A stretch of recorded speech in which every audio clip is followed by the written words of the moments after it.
बॉलिवूडचे दिग्गज गीतकार आणि लेखक जावेद अख्तर हे कायमच त्यांच्या कामामुळे आणि बेधडक वक्तव्यांमुळे चर्चेत असतात। आता जावेद अख्तर यांनी रस्त्यावर नमाज पठण करणं योग्य की अयोग्य यावर मोठं वक्तव्य केलं आहे, ज्यामुळे सर्वत्र चर्चांना उधाण आलं आहे। जावेद अख्तर म्हणाले की रस्त्यावर नमाज पठण करणं योग्य नाही। जर नमाज पठण करण्यासाठी जागा नसेल तर सरकारकडून नमाज पठण करण्यासाठी वेगळी जागा मागा। मित्रांनो, यावर तुमचे काय मत आहे कमेंट सेक्शनद्वारे नक्की कळवा। यानंतरची अपडेट म्हणजे मराठा समाजाला आरक्षण मिळावं यासाठी अवघा महाराष्ट्र मनोज जरांगे पाटील यांनी ढवळून काढला। मनोज जरांगे पाटील यांच्या आयुष्याचा वेध संघर्ष योद्धा मनोज जरांगे पाटील या चित्रपटातून घेतला जाणार आहे। या चित्रपटातील मनोज जरांगे पाटील यांच्या वडिलांच्या भूमिकेवरील पडदा उचलण्यात आला आहे।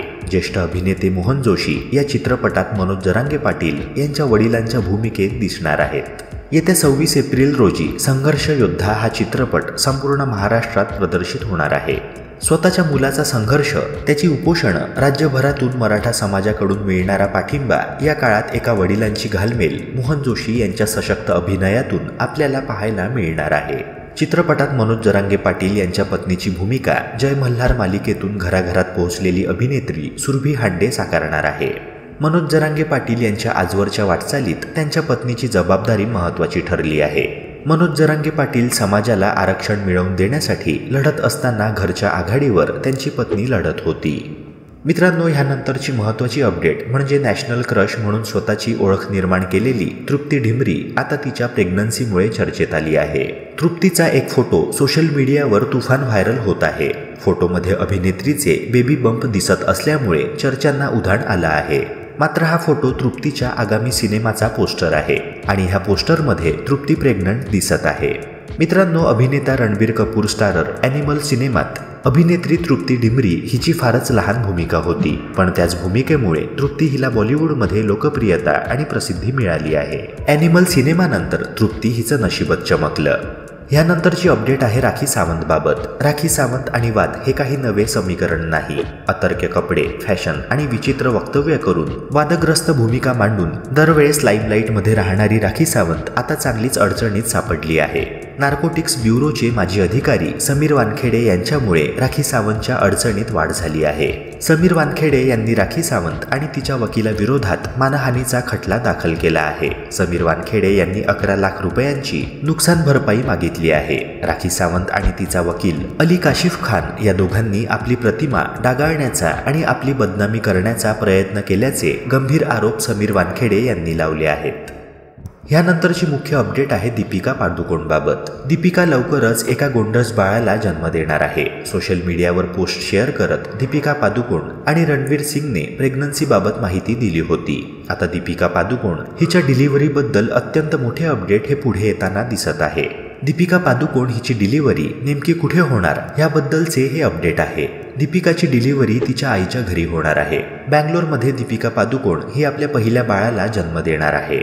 मित्रांनो, ह्यानंतरची अपडेट आहे सैराट फेम अभिनेत्री रिंकू राजगुरूबाबत। नुकतंच जळगावमध्ये महासांस्कृतिक महोत्सवाचं आयोजन करण्यात आलं होतं। या महोत्सवाला विशेष पाहुणी म्हणून सैराट फेम अभिनेत्री रिंकू राजगुरूने हजेरी लावली होती। रिंकूची एक झलक पाहण्यासाठी जळगावकर उत्सुक झाले होते, त्यामुळे या कार्यक्रमाला मोठी गर्दी झाली होती। कार्यक्रम संपल्यानंतर रिंकू जेव्हा बाहेर जात होती तेव्हा काही चाहत्यांनी धक्काबुक्की केली। गर्दीतून बाहेर पडताना रिंकूलाही एका चाहत्याचा धक्का लागला, त्यामुळे रिंकू चांगलीच भडकली होती। या जागी तुमची मुलगी असती तर चाललं असतं का, असा प्रश्न रिंकूने त्या चाहत्याला केला। रिंकूचा हा व्हिडिओ सोशल मीडियावर समोर आला आहे। मित्रांनो, देशभरात सुरू असलेल्या शेतकऱ्यांच्या आंदोलनात आता ज्येष्ठ अभिनेते नाना पाटेकर यांची एंट्री झाली आहे। नानांनी शेतकऱ्यांच्या आंदोलनाला पाठिंबा दर्शविला आहे। सरकारकडे मागू नका तर कुठलं सरकार करायचं हे ठरवा, असं आवाहन त्यांनी शेतकऱ्यांना केलंय। याचसोबत त्यांनी राजकारणात प्रवेश करण्याविषयीही भाष्य केलंय। नाशिकमधल्या शेतकरी साहित्य संमेलनात ते बोलत होते। आम्ही कशाच्या आशेवर जगायचं? रोज आम्हाला अन्न देणाऱ्या शेतकऱ्याची तुम्हाला किंमत नसेल तर मग आम्ही तुमची किंमत का करायची, असा सवालही नाना पाटेकरांनी यावेळी केला। नाना म्हणाले, आधी 80 ते 90% शेतकरी होते, आता शेतकऱ्यांची टक्केवारी 50 ते 60 वर आली आहे। तुम्ही सरकारकडे काही मागू नका, आता कुठलं सरकार आणावं याचा निर्णय घ्या। मला राजकारणात जाता येत नाहीये, कारण माझ्या पोटात जे आहे ते ओठांवर येतं। त्यामुळे दुसऱ्याच दिवशी मला त्या पक्षातून काढून टाकतील. असं करत करत महिनाभरात सगळेच पक्ष संपलेले असतील. मग कशाला जायचं तिथं? इथे तुमच्या समोर म्हणजेच आमच्या शेतकरी बांधवांसमोर आम्ही मोकळेपणे बोलू शकतो. शेतकरी असं कधीच म्हणणार नाही की मला शेतकऱ्याचा पुनर्जन्म नको.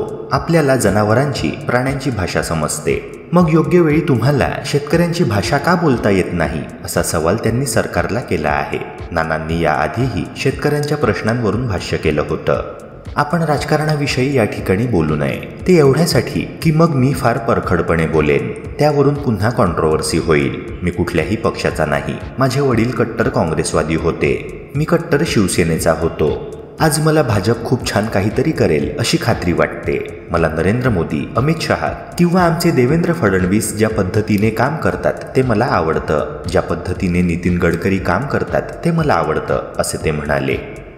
मित्रांनो, ह्यानंतरची अपडेट म्हणजे अभिनेत्री हेमांगी कवीने झी रिश्ते अवॉर्ड्समध्ये हजेरी लावली होती. यावेळी तिच्या रेड कार्पेट लुकने सर्वांचं लक्ष वेधलं. हेमांगीने अनोख्या पद्धतीने साडी नेसली होती. मात्र तिच्या ह्या लुकमुळे अनेकांनी ट्रोल सुद्धा केलंय. साडी नेसण्याची ही कोणती पद्धत, असा सवाल काहींनी केला आहे. तर साडीची ऐशी तैशी केली, अशा शब्दांत दुसऱ्या युजरने नाराजी व्यक्त केली. साडी हा आपला पवित्र पोशाख आहे. तिला तुम्ही अशा प्रकारे नेसून तिचा अपमान करत आहात, असंही एकाने म्हटलंय. गरज नसतानाही तिने सुंदर लुक खराब केला आहे, अशा शब्दांत नेटकऱ्यांनी हेमांगीला ट्रोल केलाय. हेमांगी अनेकदा बोल्ड मानल्या जाणाऱ्या, सहसा मोकळेपणे व्यक्त न होणाऱ्या विषयांवर सोशल मीडियावर दिलखुलास मतं व्यक्त करताना दिसते. तिची बाई ही पोस्ट तुफान गाजली होती. त्यावर नेटकऱ्यांनी विविध मतमतांतरे मांडली होती. आपल्या ह्या पोस्टमधून तिने एकंदरीत स्त्री आरोग्य, ब्रा आणि पुरुषी मानसिकतेचा चांगलाच समाचार घेतला होता. मासिक पाळीबाबतही तिने एक पोस्ट लिहिली होती, ज्याची सोशल मीडियावर चर्चा झाली होती. मित्रांनो, ह्यानंतरची अपडेट म्हणजे इंडियन प्रीमियर लीग IPL 2024 हा सीझन 22 मार्चपासून सुरू होणार आहे. यंदा IPLचा महासंग्राम भारतातच खेळवला जाणार आहे. यंदा IPLमध्ये खेळाडूंना 2 नव्या नियमांचा सामना करावा लागणार आहे, ज्यामुळे पंच आणि गोलंदाजांना मोठा दिलासा मिळणार आहे. तसेच रोमांचक सामनेही चाहत्यांना पाहता येणार आहेत. यावेळी IPL मधला सलामीचा सामना महेंद्रसिंग धोनीच्या नेतृत्वाखालील चेन्नई सुपर किंग्स आणि रॉयल चॅलेंजर्स बँगलोर यांच्यात होणार आहे. RCB आता नवीन नाव आणि नवीन जर्सीसह IPLमध्ये प्रवेश करणार आहे. RCBचा कर्णधार फाफ डू प्लेसिस आहे. IPL 2024 मध्ये गोलंदाजांसाठी बाउन्सर आणि पंचांसाठी स्मार्ट रिव्ह्यू सिस्टमचे नियम लागू केले जातील. म्हणजेच यावेळी गोलंदाज आणि पंच दोघांचीही मोठी मदत मिळणार आहे. आता IPLमध्ये बॉलर्सना एका ओव्हरमध्ये फक्त 2 बाउन्सर टाकण्याची मुभा असेल, तर आंतरराष्ट्रीय क्रिकेटमध्ये एका ओव्हरमध्ये एकच बाउन्सर टाकण्याचा नियम आहे. पण यावेळी IPLमध्ये बदल करण्यात आले आहेत. याआधी हा नियम भारतीय देशांतर्गत T20 स्पर्धेत सय्यद मुश्ताक अली ट्रॉफीमध्ये वापरला गेला होता. या नियमामुळे सामन्यांची उत्कंठाही वाढणार आहे. यावेळी IPLमधील सर्वाधिक चर्चेत असलेला नियम स्मार्ट रिव्ह्यू सिस्टीम लागू करण्यात येणार आहे. या नियमामुळे अंपायर्सना आपला निर्णय देताना मदत मिळणार आहे. आतापासून TV अंपायर्स आणि हॉक आय ऑपरेटर एकाच खोलीत बसतील. यामुळे TV अंपायर्सना निर्णय देण्यात खूप मदत होईल. दरम्यान आतापर्यंत TV अंपायर आणि हॉकाय यांच्यामध्ये TV प्रसारण दिग्दर्शक खूप महत्त्वाचा होता. ब्रॉडकास्ट डायरेक्टर निर्णय देण्यासाठी हॉकआय पासून TV अंपायरला सर्व फुटेज द्यायचा, पण आता TV ब्रॉडकास्ट डायरेक्टरची भूमिका संपणार आहे. अंपायर्सना हॉकआयच्या 8 हाय स्पीड कॅमेऱ्यांमधून काढलेले फोटो मिळतील, ज्यामुळे निर्णय देणं सोपं होईल. तसेच नवीन नियमांनुसार TV अंपायर्सना अधिक फुटेज पाहण्याची सुविधा असेल, परंतु यापूर्वी हे शक्य नव्हते. मित्रांनो, माजी क्रिकेटपटू आणि काँग्रेसचे ज्येष्ठ नेते नवज्योत सिंग सिद्धू पुन्हा एकदा चर्चेत आले आहेत. नवज्योत सिंग सिद्धू पुन्हा एकदा क्रिकेटच्या मैदानावर परतणार आहे. आगामी IPL स्पर्धेत नवज्योत सिंग सिद्धू समालोचकाची भूमिका निभावणार आहे. स्टार स्पोर्ट्सने फेसबुकवर पोस्ट करत याबाबत माहिती दिली आहे. नवज्योत सिंग सिद्धू यांनी आगामी लोकसभा निवडणूक लढवण्यास नकार दिला आहे. नवज्योत सिंग सिद्धू यांच्या या निर्णयामुळे आगामी काळात ते राजकारणात सक्रिय राहणार की नाही हे पाहणं महत्त्वाचं ठरणार आहे. काँग्रेसचे वरिष्ठ नेते अनेकदा नवज्योत सिंग सिद्धू यांच्या विरोधात वक्तव्य करताना दिसून येतात. 11 फेब्रुवारी रोजी पंजाब काँग्रेसच्या कार्यकारिणीची बैठक झाली, ज्यामध्ये पक्षाचे राष्ट्रीय अध्यक्ष मल्लिकार्जुन खरगे देखील उपस्थित होते. मात्र या बैठकीसाठी नवज्योत सिंग सिद्धू यांना निमंत्रित करण्यात आले नाही. त्यामुळे पंजाबमधील काँग्रेसचे नेते आणि नवज्योत सिंग सिद्धू यांच्यात काही आलबेलं नसल्याचं दिसून येत आहे. मित्रांनो, ह्यानंतरची अपडेट म्हणजे पहिल्या सीझनपासून मुंबईची कमान आपल्या खांद्यावर यशस्वीपणे सांभाळणाऱ्या रोहित शर्माकडून कर्णधारपद काढून घेऊन ही जबाबदारी हार्दिक पांड्याकडे सोपविण्यात आली आहे. MI फ्रँचायझीच्या ह्या निर्णयानं चाहत्यांचा रोष ओढावून घेतलाय. मुंबई इंडियन्स म्हणजे IPL मधील सर्वात यशस्वी फ्रँचायझी. रोहितच्या नेतृत्वात संघानं आतापर्यंत 5 IPL ट्रॉफीवर आपलं नाव कोरलं आहे. अजूनही मुंबईचे चाहते रोहित शर्मानंच कर्णधारपद भूषवावं याच भूमिकेत आहे. सोमवारी पार पडलेल्या पत्रकार परिषदेत हार्दिक पांड्याला याच प्रश्नांचा सामना करावा लागला. हार्दिक पांड्यानं यावेळी अगदी शांतपणे सर्व प्रश्नांची उत्तरं दिली. तो म्हणाला की रोहित माझ्या नेतृत्वात खेळला तर काहीही वेगळं होणार नाही. माझ्या मदतीसाठी तो सदैव तत्पर असेल.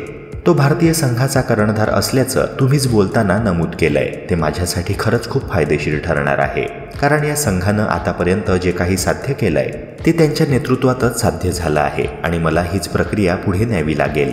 पांड्याने पुढे म्हटलंय की संघाच्या कर्णधारपदी नियुक्ती झाल्यानंतर गेल्या 2 महिन्यांपासून तो रोहितला भेटलेला नाही.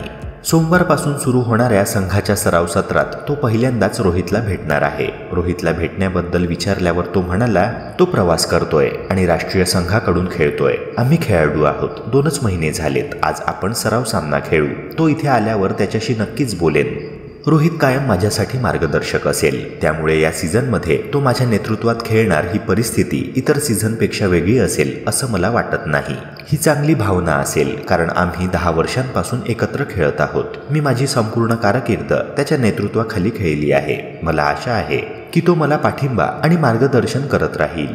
मित्रांनो, स्पोर्ट्स आणि सिनेमाशी रिलेटेड कंटेंट्सकरिता आपल्या चॅनलला सबस्क्राईब करून बेल आयकॉनला नक्की प्रेस करा. भेटूया पुन्हा एका नव्या व्हिडिओसह. Thank you and take care.